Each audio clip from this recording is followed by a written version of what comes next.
মেঘনা নদীর বরিশালের মেহেন্দিগঞ্জ উপজেলার বিভিন্ন পয়েন্টে মৎস্য অধিদপ্তর ও মেহেন্দিগঞ্জ উপজেলা কোস্টগার্ড সদস্যরা মঙ্গলবার সকালে যৌথ অভিযান চালিয়ে 5টা গলদা রেণুপোনা ও জাল জব্দ করেছে। তথ্যের সত্যতা নিশ্চিত করে সিনিয়র উপজেলা মৎস্য অফিসার মোহাম্মদ আলম জানিয়েছেন, ওই দিন দুপুরে জব্দকৃত রেণুপোনা মেঘনা নদীতে অবমুক্ত করা হয়েছে। পাশাপাশি জব্দকৃত রেণুপোনা ধরার জাল ও অবৈধ কারেন্ট জাল পুড়িয়ে বিনষ্ট করা হয়েছে। তিনি আরও জানিয়েছেন, এর পূর্বে মেহেন্দিগঞ্জ উপজেলার কালাবদর নদীতে মৎস্য অধিদপ্তর ও হিজলা কোস্টগার্ডের যৌথ অভিযানে একটি ট্রলার সহ অবৈধ পাইজাল জব্দ করা হয়। জাল পুড়িয়ে বিনষ্ট করা হলেও ট্রলারটি নিলামে বিক্রির জন্য রাখা হয়েছে। আরিফ ইন্ডিয়া, স্মার্ট সংবাদ, নিউজ ডেস্ক।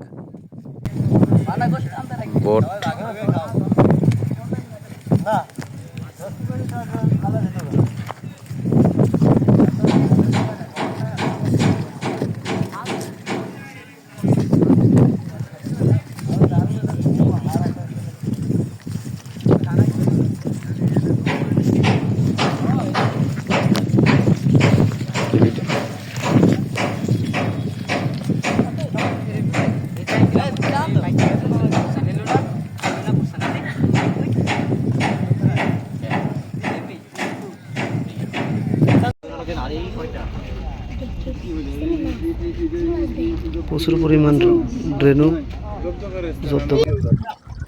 5 মিনিট দাঁড়াও, ঠিক আছে, ধৈর্য ধরো।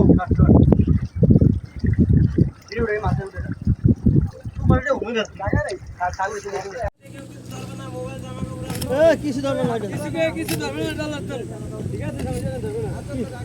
কিছু ধরবো না।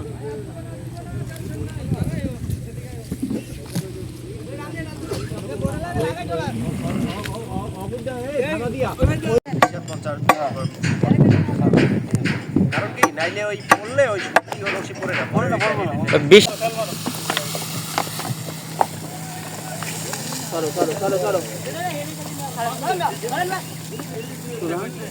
সোজা